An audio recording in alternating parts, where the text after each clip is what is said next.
नमस्कार, मी प्रमोद सस्ते. प्रगती चळवळ यूट्यूब चॅनलच्या दर्शकांचे पुनश्च स्वागत. महाराष्ट्रातील राजकारणामध्ये राजकारणी नेतृत्व आणि पोलीस प्रशासन यांचे लागेबांधे असणं आणि त्याच ताकदीच्या माध्यमातून सत्ता मिळवणं, राजकारणामध्ये निवडणुका जिंकणं किंवा सर्वसामान्य जनतेला एखादा विरोधक असो किंवा एखाद्याला संपवण्याचा विषय असो, त्या अनेक गुन्हेगारी कृत्यांना तिथे म्हणजे पूर्णत्वास नेण्याकरता पोलीस प्रशासनावरती अनेक वेळा बोट दाखवलं जातं. अलीकडच्याच काळामध्ये महित संतोष देशमुख प्रकरण आपण बीडमध्ये बघितलं. अजूनही त्यांना न्याय मिळालेला नाही.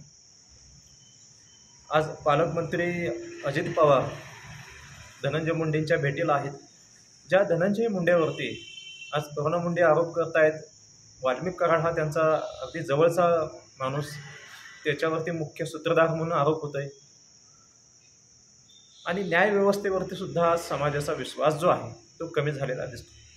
याचं कारण जर आपण तपासलं तर न्याय देण्यासाठी विलंब. आज कृष्णा आंधळे सुद्धा पोलिसांच्या हाती अजून लागलेला नाही. म्हणजे पोलीस यंत्रणेची जी मानसिक इच्छाशक्ती आहे, ती इच्छाशक्ती एकंदरीत आपण पाहिलं तर कुठे कमी पडते. राजकारण्यांच्या किंवा भांडवलदारांच्या सेवेसाठी हे तत्पर असतात, परंतु सर्वसामान्यांच्या सेवेसाठी हे लोक तत्पर का नसतात. महिन्याचा पगार मिळतो पोलिसांना, परंतु त्यामध्ये सुद्धा पदं असतात. उच्च पदस्थ पोलीस अधिकारी खालच्या पोलीस अधिकाऱ्याला मनमानी वापरून घेतात. पोलीस प्रशासनामध्ये मी ह्या गोष्टी जवळून पाहिलेल्या आहेत. होमगार्ड लोक असतात, होमगार्डांची तक्रार असते की पोलीस आमच्यावरती दादागिरी करतात. आज पदाचा दुरुपयोग कोण करत नाही.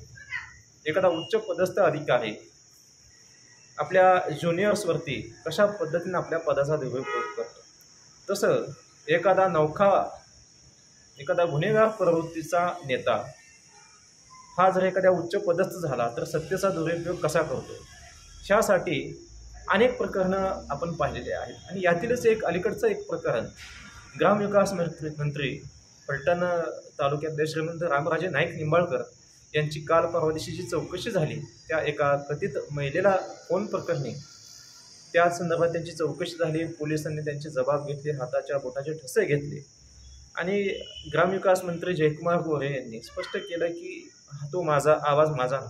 परंतु अजूनही काही गोष्टी गुलदस्त्यात आहेत. सत्य काय आहे? आज माध्यम म्हणून आमची भूमिका जी आहे ती सत्य नेमकं समाजासमोर आहे. ह्यासाठी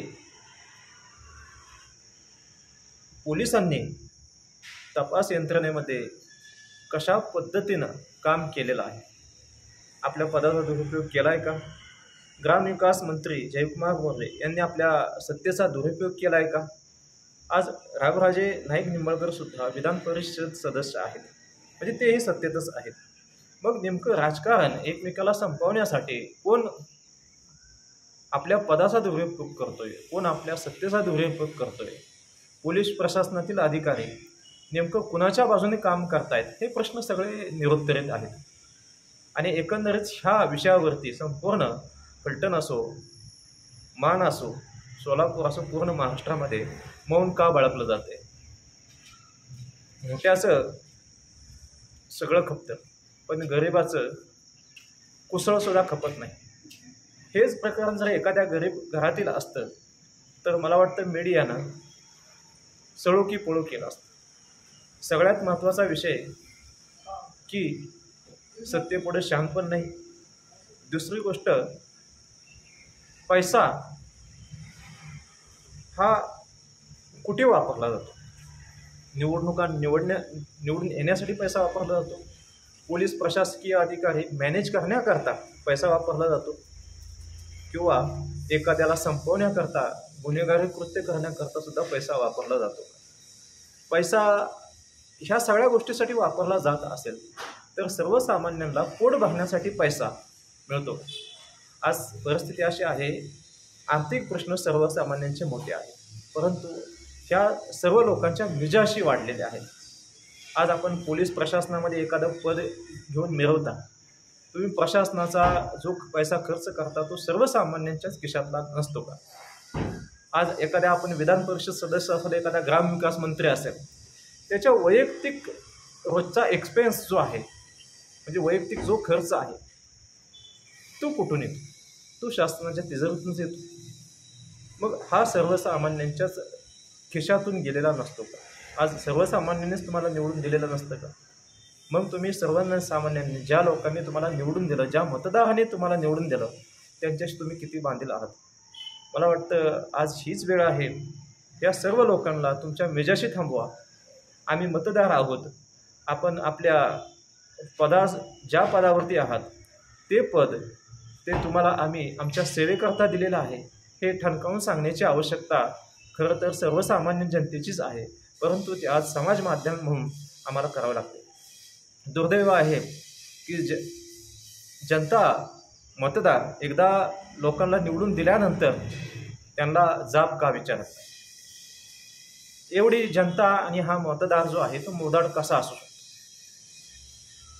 आणि हाच प्रश्न ह्या आजच्या व्हिडिओमधनं मला अधोरेखित करावं असं वाटतं.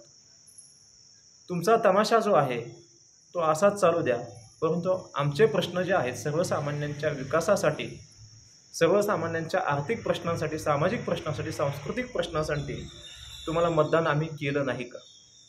हा प्रश्न आजचा खूप महत्त्वाचा आहे. आजच्या व्हिडिओत एवढंच.